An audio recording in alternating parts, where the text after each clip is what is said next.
And the big differentiator here is the fact that it's running Android, just like something like the Motorola Droid, for example, or the Nexus One. First, we're going to take a look around. As you can see, it's really thick compared to the last generation Archos player. This is the 7-inch one. But as you can see, it's gotten even thicker, gee golly, you know. And the Archos 5 is a bit thinner than this Archos 7 was. So this is not something that's going to slide unobtrusively in your pocket. You have the Archos proprietary connectors here, just like you had on older versions of the Archos, and this plugs into things like the DVR station, the battery dock. This side here, just shiny plastic. They always find a way to give you something that shows a lot of fingerprints.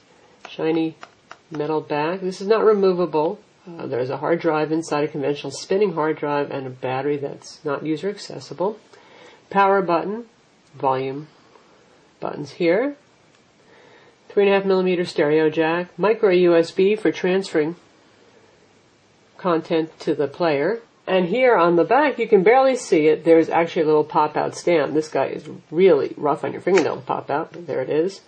And that props it up, so you don't have to hold it. Though it's fairly big and thick, it's not really a heavy device. This is available in a variety of hard drive capacities. This is 160 gig, which sells for $3.99. We got this one from Expansis USA for review. Thanks, guys at Expansis. They're very reputable. And Archos is a French company, and these products are still more popular in Europe, so Expansis, which does a good business in importing products, is an easy place to get this product from. You've got a built-in speaker here, so you can actually hear your videos and your music without plugging in headphones. We're going to compare it to some other large devices, large screen devices now.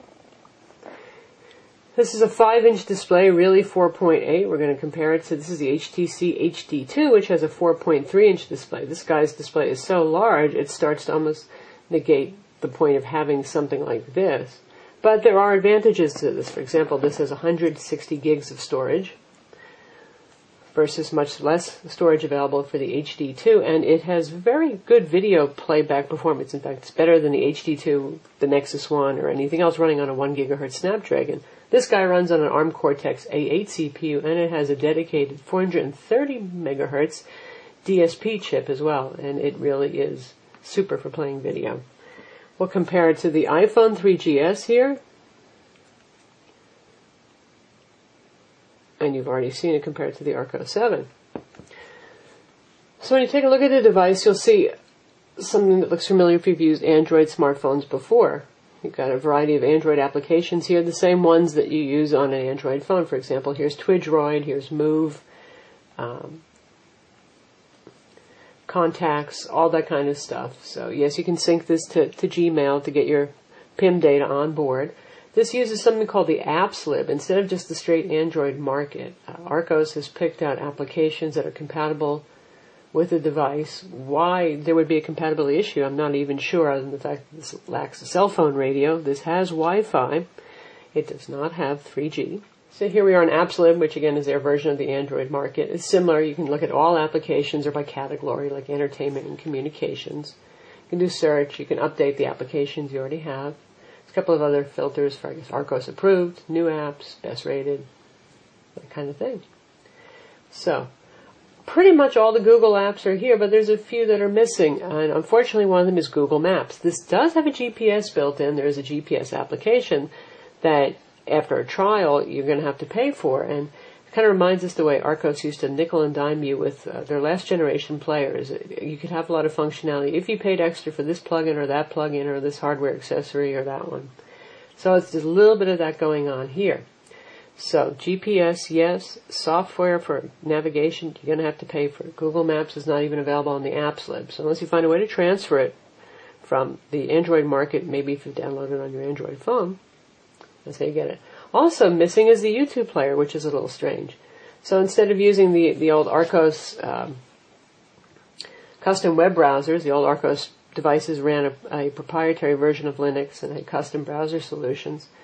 This guy here uses the same browser that you'll find on any Android phone, and that's Google's WebKit browser. It's a very capable browser. We'll take a look at it, but you're not going to get any flash or any support for any embedded videos on web pages using the YouTube mobile player.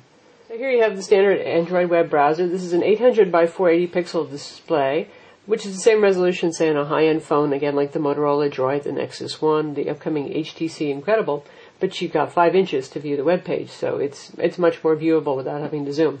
This is a resistive display. That means you can use your fingernail, but there is no pinch zooming. If you want to zoom, you're going to have to use those on-screen controls. This runs Android Donut 1.6. It's not the latest version of the Android OS, so getting pinch zooming support, even if this had a capacitive display, would have to come via Archos developing their own driver. But that said, here's the web browser, and it's quite fine. It's quite good. Since Archos is primarily still what we think of as a portable media player, we're going to take a look at the video playback features. You can look at movies on internal storage, play over network. There's a TV scheduler if you happen to buy the DVR plug-in, which attaches to your input video, say cable TV, whatever it is you have. And there's the video recorder app. So right now we're going to take a look at the Transformers video that actually came with the HTC HD2. It's an 800 by 480 pixel, high quality audio, also video, which plays well on the HD2 and in fact on the Nexus 1. But you'll notice if you actually try playing it and watch closely that the audio and video are not always in sync. On this guy, they are perfectly in sync. Basic worldwide are as of now in DEFCON Delta, our highest readiness level. We're dealing with a very effective weapon system that we have not come across before. But our prayers... It's a really nice sharp screen. There is a lot of glare, especially it seems the plasticky layer over the top picks up glare like crazy, which is a bit unfortunate. But it's good color, very good sharpness. The speaker's pretty decent. You can see you control moving through the video just by grabbing the scrub bar there. You can control the audio. Pause it.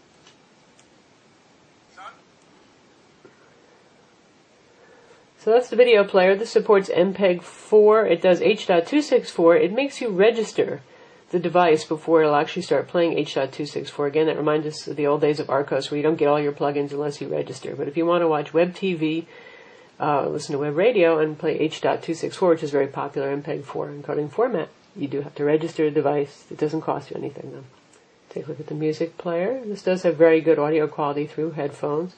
So here we are in the music player. You have your choice of playing music off internal storage again, network, or using the built-in FM radio. You got album art right here. This is the last thing we were listening to.